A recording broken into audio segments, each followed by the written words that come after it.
I feel good, you look great, I like you, I can't wait. A first time, a first date, you're so fine, I'm so late. You sip wine. Halo semua, salam sejahtera Malaysia, tuan-tuan dan puan-puan. Terima kasih kerana bersama dan di dalam channel ini. Terima kasih kerana terus setia. Berkaitan dengan kenyataan ahli parlimen daripada PN. Ada yang kata kenyataan memfitnah. Kenyataan yang hanya bercakap tanpa fakta. Berkaitan dengan kenyataan PN Pendang Awang Hashim, yaitu yang mengemukakan dakwaan bahawa wang tunai sebanyak 94 juta ditemukan oleh SPRM di kediaman seorang bekas menteri.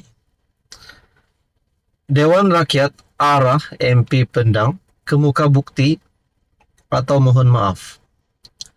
Ahli Parlimen Pendang diarah untuk mengemukakan bukti berhubung dakwaannya bahawa wang tunai sebanyak 94 juta telah ditemukan oleh SPRM di kediaman seorang bekas menteri. Di mana kenyataan sebelum ini, bekas menteri itu adalah pemimpin DAP. Ketua Pesuruhjaya SPRM Tan Sri Azam Baki menafikan perkara ini.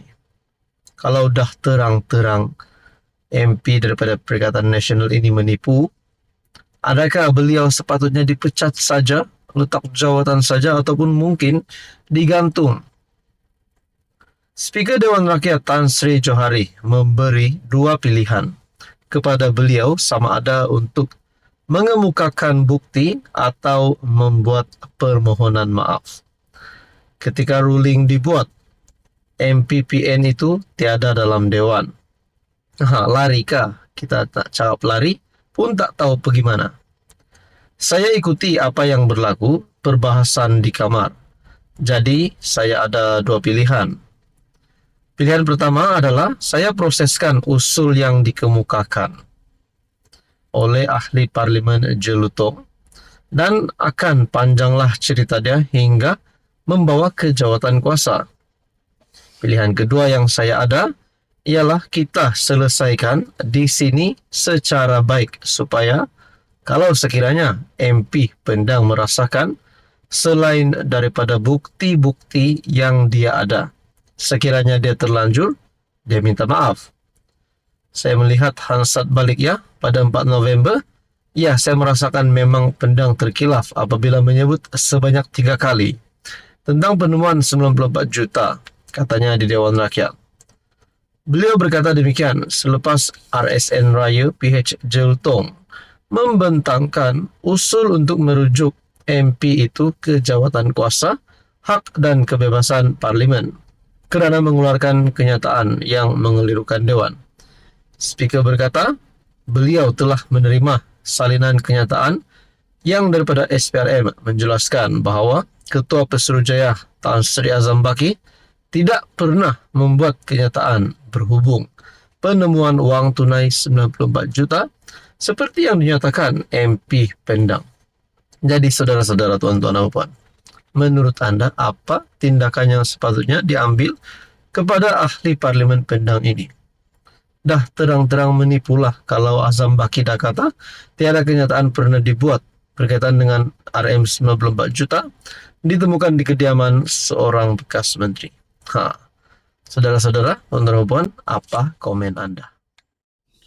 Halo semua, salam sejahtera Malaysia. Tuan-tuan dan puan, selamat datang ke channel Fels Lifestyle. Terima kasih kerana terus setia dan bersama di dalam channel ini.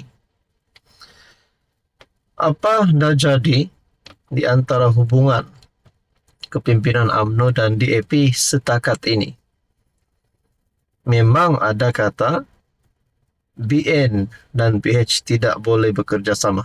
Tapi hakikatnya sehingga hampir 2 tahun tidak ada masalah yang terlalu besar sehingga membawa kepada kejatuhan kerajaan perpaduan. Tapi persoalannya, adakah perkara ataupun masalah besar ini bakal tercetus pada masa akan datang sebelum PRU 16 ataupun sebelum tamat penggal Anwar Ibrahim sebagai Perdana Menteri. Berkaitan dengan hubungan di antara UMNO dan DAP, Akmal bidas puas.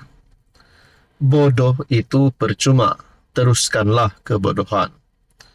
Bagi saya ini satu perkataan yang pasti menyakitkan hati penyokong-penyokong DAP di sudut kerjasama di antara DAP dan UMNO. Pasti ini satu perkara yang amat sensitif. Timbalan Presiden UMNO Muhammad Hassan dan Ketua Pemudanya Dr. Akmal Saleh membalas kritikan bekas ahli parlimen DAP Tony Puah berkenaan skandal Fashion Valet. Muhammad yang juga Menteri Luar kelihatan terpancing dengan kenyataan Puah yang membandingkan keputusan Khazanah Nasional melabur dalam Fashion Valet tetapi tidak dalam Grab. Dulu awak juga yang fitnah kata Grab tu Datin Sri Rosma punya, dah lupa ke soalnya dalam hantaran di X. Muhammad dipercayai merujuk artikel pada 2018 yang memetik Najib Razak mengkritik PH kerana menuduh istrinya memiliki Grab dan Uber. Kalau Tok Mat dan Akmal Saleh dan mana-mana pemimpin UMNO sudah tak puas hati lagi dengan DAP, adakah perpecahan di dalam kerajaan perpaduan akan berlabuh? Nah, itu menjadi persoalan. Walaupun Najib tidak menyebut nama ahli politik DAP berkenaan secara khusus, FMT pada laporan sama turut memetik kenyataan Puah yang ketika itu Setiausaha Politik di Kementerian Keuangan berkata kerajaan sedang berbincang dengan Grab. Namun pemeriksaan oleh Malaysia kini tidak menemui sebarang bukti Puah atau mana-mana ahli politik PH pernah membuat dakwaan tersebut terhadap Rosma.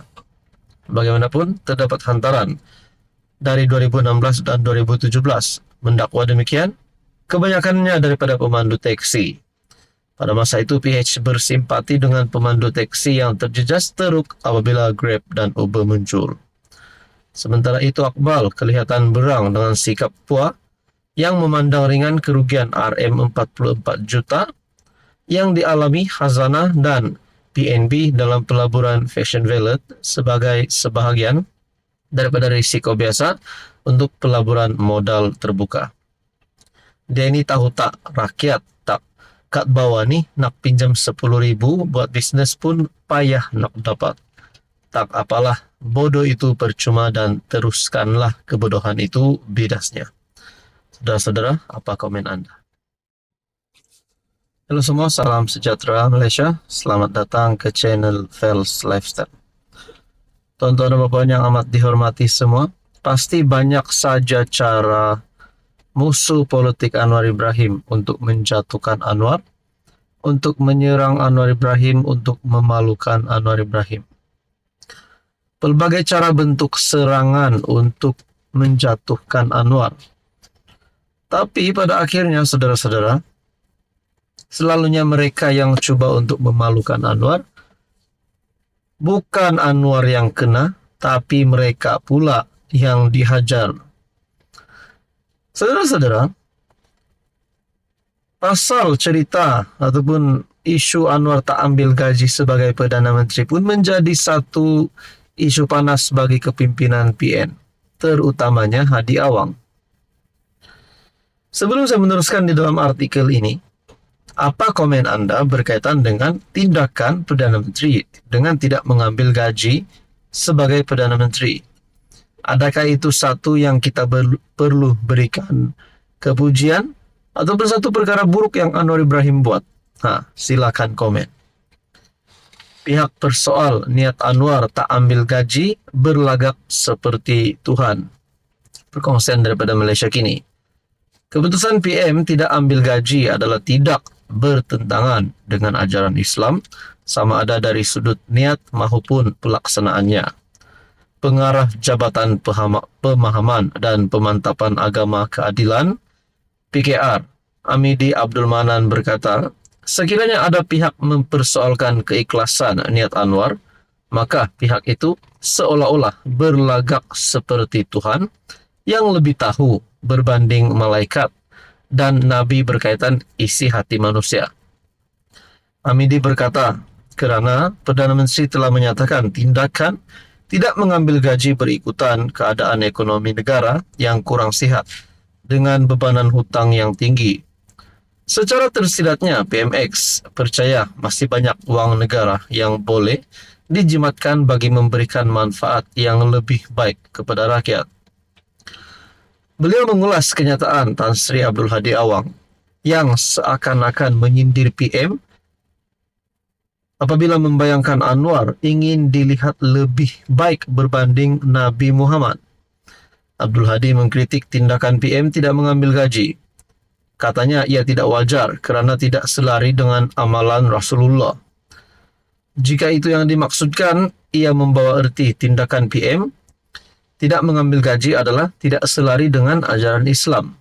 Apa komen anda berkaitan dengan kenyataan Hadi Awang? Beliau turut menjelaskan para ulama berpandangan menjadi satu keharusan jika pekerja tidak mengambil upah atas tujuan tertentu daripada mustajir ataupun majikan. Perbuatan tidak mengambil upah juga boleh dilihat sebagai suatu sedekah jika cukup syaratnya sama ada sedekah untuk pihak lain ataupun sedekah kepada majikannya. Tuan-tuan dan puan, berkaitan dengan ini, apa komen anda? Adakah ini menjadi satu penyebab kenyataan Hadi Awang menjadi satu penyebab kepada kejatuhan PN pada masa akan datang? Apa komen anda?